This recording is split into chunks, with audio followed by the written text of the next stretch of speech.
guys, we're in my kitchen and we're going to talk about melting chocolate and dipping pretzel rods. This is another fun fall treat that you can do. You can make this as festive as you want. All you need close by, I'm going to use chocolate melting wafers. I got these at Aldi, but you could use chocolate chips. You just want to turn your chocolate chip bag over and look at the directions for melting chocolate, because typically when you melt chocolate in the microwave with chocolate chips, you want to add a little bit of oil or butter or shortening, some sort of a little bit of a liquid fat to put in there so that it helps keep a smooth melt instead of the chocolate seizing up.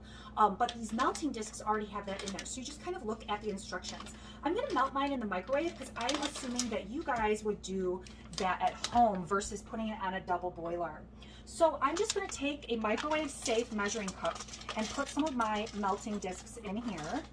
I'm just kind of putting, you know, about this much. I'm going to pop it into the microwave as the directions say for about 60 seconds and see how it comes out. I want to have some sprinkles close by of, I've got like an autumn mix here so that I have them to use. I also am going to need a spoon, and I also have a cookie sheet with parchment paper, or you could use wax paper, because we're going to put the pretzel rods here for them to dry and set up. Okay, so the thing about melting chocolate is a little bit of patience goes a long way. So what we want to do is when the chocolates come out, they might not look like they're completely melted, but they could be tricking us. Here's what my chocolate looks like close up. Some of it looks melty, but some of it still looks like solid pieces. I never want to put this back in the microwave with just a visual. I want to get in there with my spoon and stir, because it can be tricky and that chocolate could keep its shape a little bit.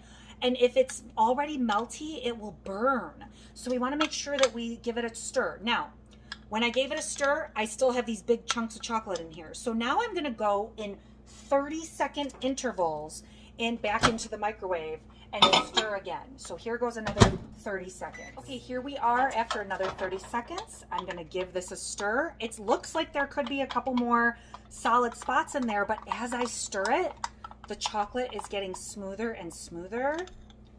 And here we are.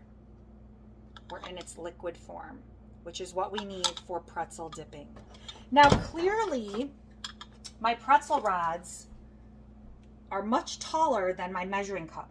So what I want to do is actually put this down on the counter, and when I put the pretzel rod in, I'm going to use my spoon to sort of paint the pretzel rod. So I'm just going to kind of let chocolate run down the spoon, and the excess will drip off a little bit.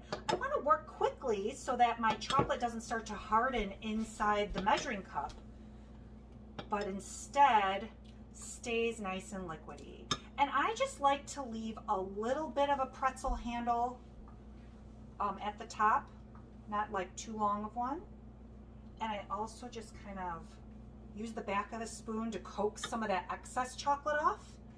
And then I can take my sprinkles over my cookie sheet, and instead of placing it on the cookie sheet, I'll do like this, and then I'll flip it over and do the other side so that I don't have one side that has no sprinkles and one side that has a bunch of sprinkles.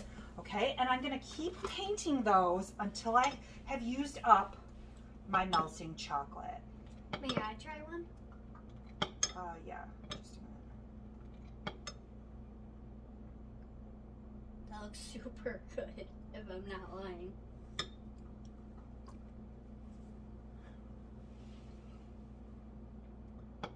So basically what you're doing is also when you finish kind of scooping it on, kind of painting it, what you do is you kind of scrape some of the excess off. Come on. Push up your sleeves.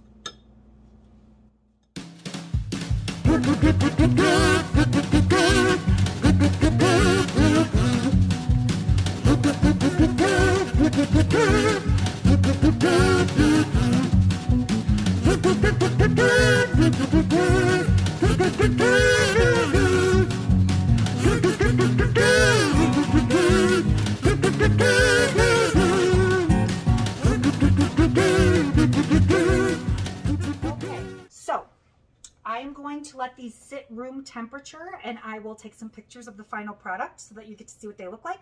I do not put these in the refrigerator. If you put this chocolate into the refrigerator, you start to get that white dust look on the chocolate, which is usually not desired and is really noticeable on darker or milk chocolate.